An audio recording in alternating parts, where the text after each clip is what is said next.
মুখে সাম্যবাদ, মাঠে ঘাটে সর্বহারার বুলি, আর স্লোগানে পুঁজিপাতিদের দিন গোনার হুঁশিয়ারি। কিন্তু ক্যামেরার আলো যেই নেভে, আদালতের শীতাতপ নিয়ন্ত্রিত ঘরের দরজা যেই খোলে, অমনি কি কমরেডদের সব আদর্শ কর্পূরের মতো উবে যায়? হ্যাঁ, আমি আজ কথা বলবো এক চরম রাজনৈতিক ভণ্ডামি আর দ্বিচারিতা নিয়ে।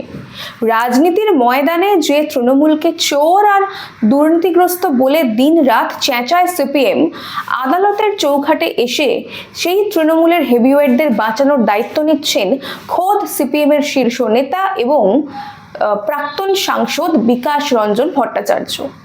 কোটি কোটি টাকার নিয়োগ দুর্নীতিতে অভিযুক্ত তৃণমূল বিধায়ক অদিতি মুন্সি আর তার স্বামী দেবরাজ চক্রবর্তীর আইনি রক্ষা কবচ হয়ে দাঁড়িয়েছেন এই প্রবীণ কমরেড।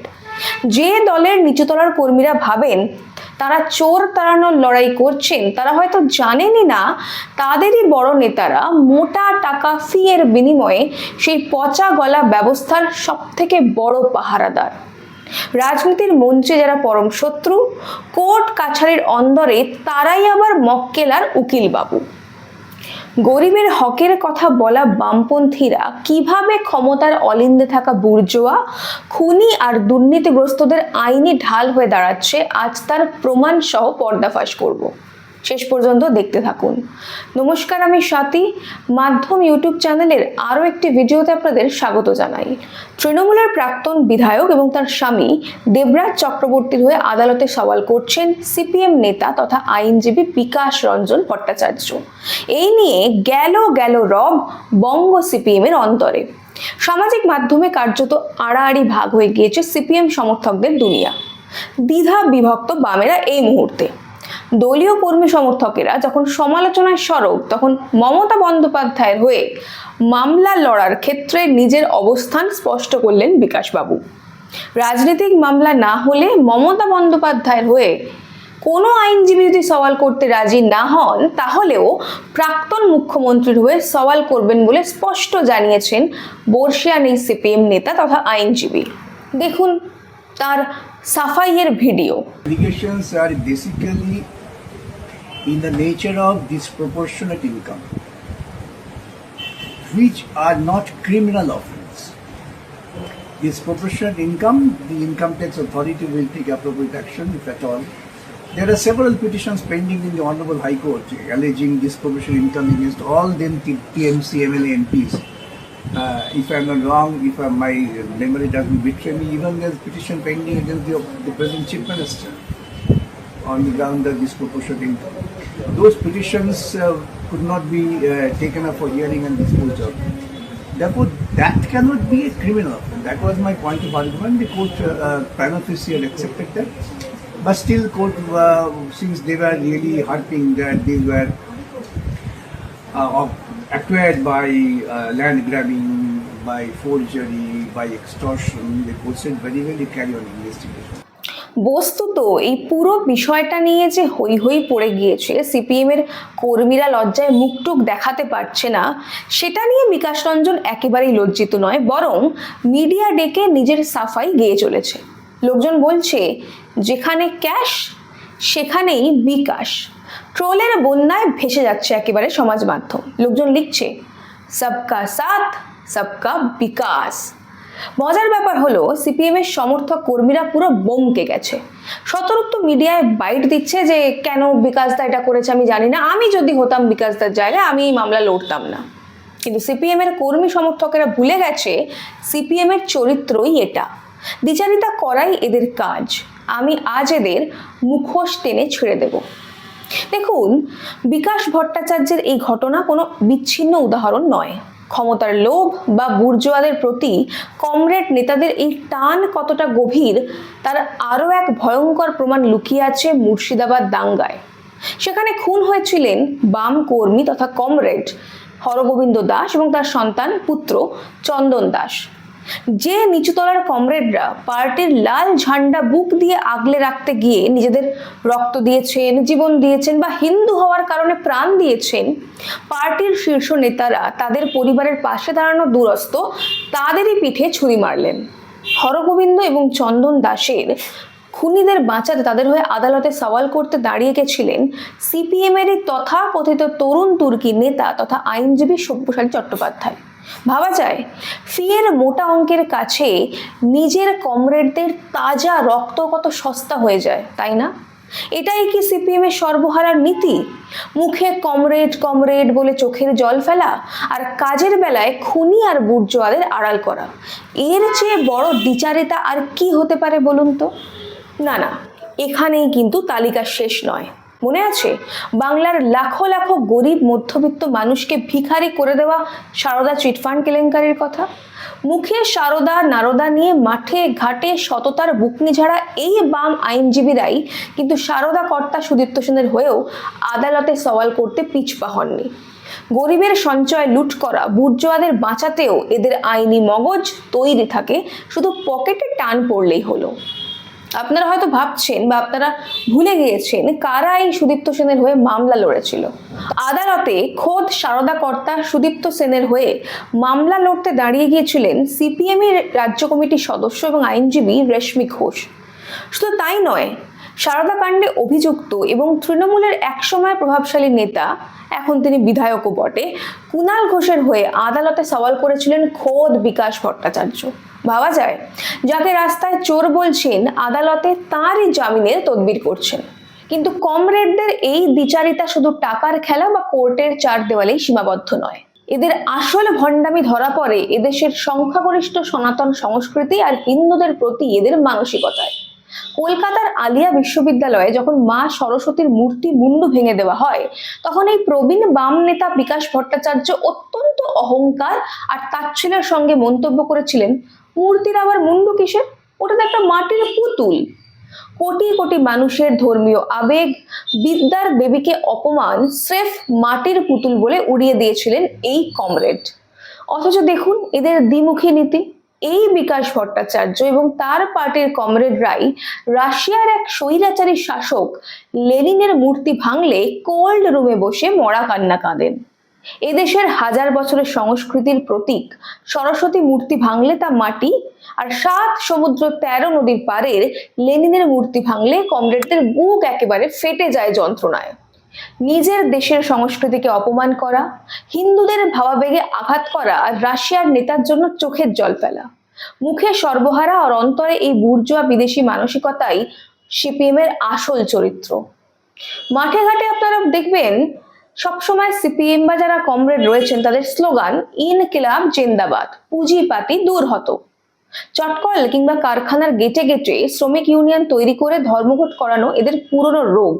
কিন্তু মজার বিষয় হলো, যখনই কোনো মিল বন্ধ হয়ে যায় আর শ্রমিকরা না খেতে পেয়ে আত্মঘাতী হন, তখন আদালতে সেই বড় বড় মিল মালিক, প্রমোটার আর পুঁজিপাতিদের হয়েই চড়া ফিতে সওয়াল করতে দেখা যায় এই সমস্ত প্রথম সারির বাম আইনজীবীদের। শ্রমিকের পেটে লাথি মারা মালিকদের পাশে দাঁড়ানোর সময় এদের সর্বহারা নীতি কোথায় যে হারিয়ে যায় তা লেনিনই জানে। যে আম্বানি বা কর্পোরেট হাউসের নাম শুনলে বামপন্থী নেতারা মঞ্চে দাঁড়িয়ে ক্ষোভে ফেটে পড়েন, কর্পোরেট দাসত্ব দূর করার ডাক দেন, আদালতের ভেতর সেই বড় বড় কর্পোরেট লবি বা বহুজাতিক কোম্পানির ব্যবসা স্বার্থ রক্ষা করতে এদের বিন্দু মাত্র দ্বিধা হয় না। কোটি কোটি টাকার কর্পোরেট মামলা লড়ে নিজেদের ব্যাংক ব্যালেন্স বাড়ানোই এদের আসল লক্ষ্য। ঝান্ডা ধরাটা স্রেফ নিচুতলার কর্মীদের বোকা বানানোর একটা মাধ্যম মাত্র। কমরেডদের এই দ্বিচারিতা আন্তর্জাতিক মঞ্চেও সমানভাবে উজ্জ্বল। পাশের দেশ বাংলাদেশে যখন একের পর এক হিন্দু মন্দির ভাঙা হয়, ইসকন মন্দিরে হামলা চলে, সাধারণ সনাতনীদের উপর অকথ্য অত্যাচার আর গণহত্যা হয়, তখন এই সিপিএম নেতারা মুখে কুলু পেটে বসে থাকেন। ওপার বাংলার হিন্দুদের মানবাধিকার নিয়ে এদের মুখে একটা শব্দ হয় না, কোনো মিছিল এরা করেন না, কোথাও এরা একটা বাক্য খরচা করেন না এই সমস্ত বাংলাদেশের অসহায় হিন্দুদের নিয়ে। কিন্তু দেখুন, 7 সমুদ্র 13 নদী পারের গাজা আর প্যালেস্টাইনের জন্য এদের বুক একেবারে ফেটে যায়। কলকাতা থেকে জেলা স্তরে কমরেডরা রাস্তায় লাল ঝান্ডা আর পোস্টার নিয়ে বসে পড়েন গাজার বাচ্চাদের চোখের জলের হিসাব চাইতে। নিজেদের ঘরের পাশে হিন্দুরা মার খেলে এরা ধর্মনিরপেক্ষতার মুখোশ পরেন, আর সুদূর আরবের জন্য এদের সাম্যবাদের দরদ একেবারে উথলে ওঠে। একে দ্বিচারিতা ছাড়া আর কি বা বলি বলুন তো। আর কাদের জন্য এই লড়াই? সাধারণ খেটে খাওয়া মানুষ যারা আজ দুমুঠো ভাতের জন্য সংগ্রাম করছেন, তাদের সামনে এরা ভাষণ দেন পুঁজিপাত নিপাতজাত।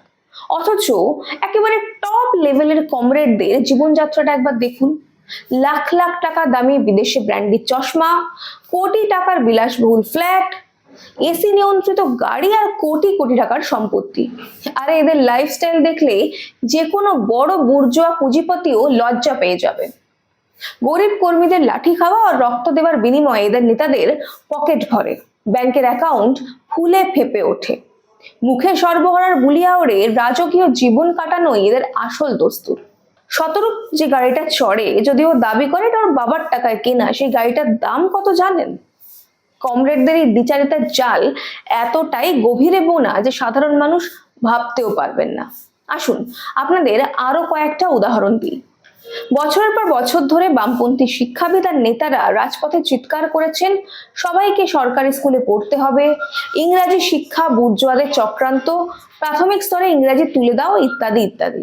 এর ফলাফল, বাংলার সাধারণ ঘরের কোটি কোটি ছেলে মেয়ে ইংরেজি শিখতে না পেরে কর্পোরেট দুনিয়ায় বর্তমানে প্রতিযোগিতায় পিছিয়ে পড়েছে।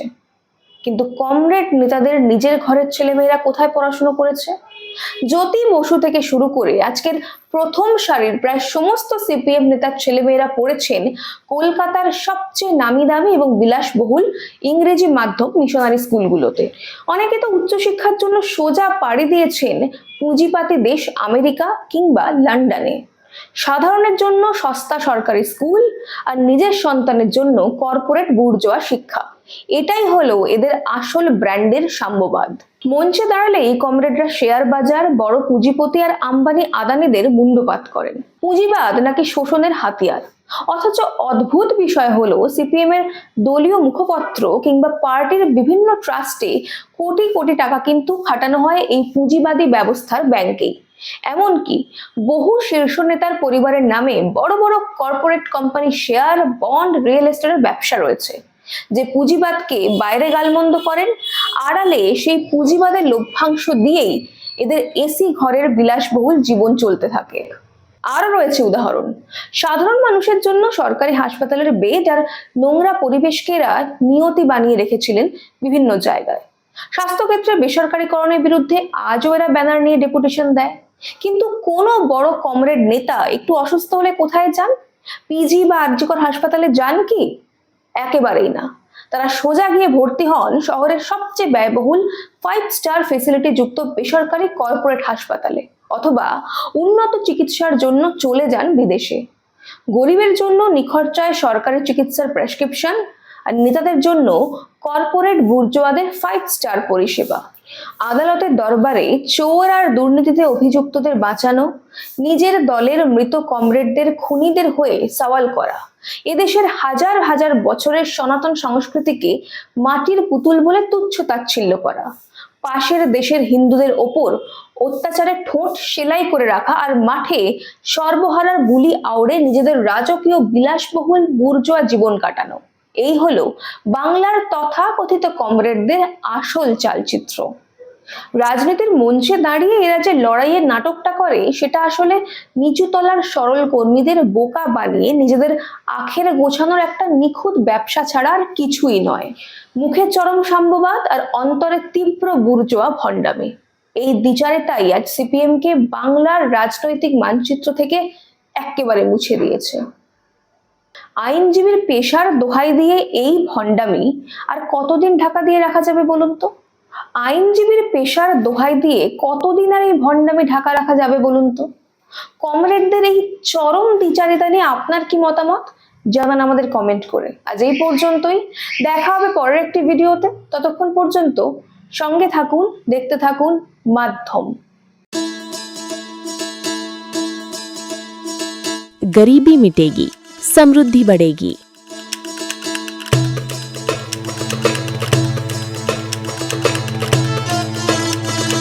यही संकल्प है प्रधानमंत्री नरेंद्र मोदी जी और मुख्यमंत्री मोहन यादव का। गरीब कल्याण मिशन से मध्य प्रदेश ने उठाया है ऐतिहासिक कदम।